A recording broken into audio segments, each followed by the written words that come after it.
Tuesday afternoon, and the big story on Action News at noon is breaking. A judge just ordered all charges dropped against former Philadelphia police officer who was charged with killing Eddie Irizarry. Now, the judge cited a lack of significant evidence against former officer Mark Dial. Dial was charged with murder for the deadly shooting in Kensington back on August 14th. Dial's attorneys argued that he fired in self-defense and should not be charged with murder. Let's get right to Action News reporter Maggie Kent live for us in Center City with more on the stunning results of today's hearing. Maggie? Well, John Paul, I can tell you that when Judge Wendy Pugh made her decision to dismiss all of the charges that former officer Mark Dial was facing, you heard two audible screams, one from the side of the supporters of former officer Dial, a sigh of relief for them, and of course for the family of Eddie Irizarry, who was shot on August 14th.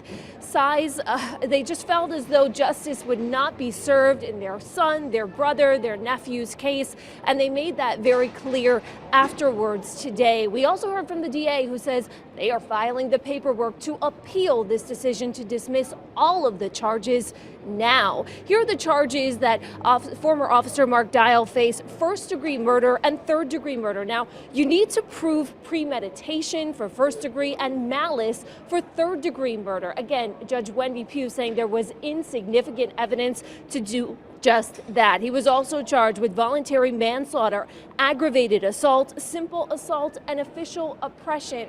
Now, I have to remind you, it's not just the murder charges that were taken off the table, but all charges. Dial was being held at a Philadelphia prison and will be released based off of what Judge Wendy Pugh decided this afternoon. For the Irizarry family, who had to watch the body camera footage again and again today of Eddie being shot and killed on August 14th on a Kensington street after a traffic stop for erratic driving. They say this is no justice at all. It sends a message that police can do whatever they want. It's videos everywhere. The neighborhood, witnesses in the neighborhood proved that my nephew did not come out of that car.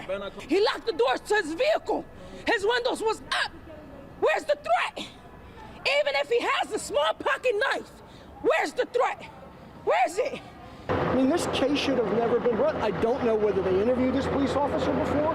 I don't know whether they looked at the video with the sound. I don't know what they did, but in that courtroom, based on what we saw, what you saw, and what this judge saw, the only right thing to do happened here in this case, and that was a dismissal of all charges.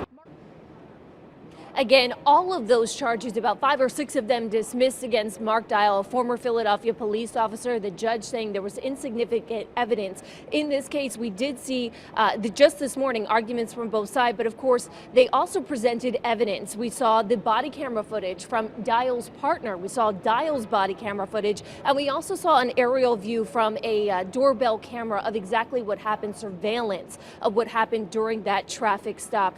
We also happened to see Dial take Irizarry to Temple Hospital to get him treatment. Of course, he died on August 14th. The family says, we've spoken to their lawyer before, they are filing a civil suit against the city and potentially against Dial himself. And as I mentioned, the district attorney says they're heading right back to the office right now to file an appeal. We're live at the criminal courthouse. Maggie Kent, Channel 6 Action News. Guys. Wow, some stunning developments today. Maggie, thank you for that report.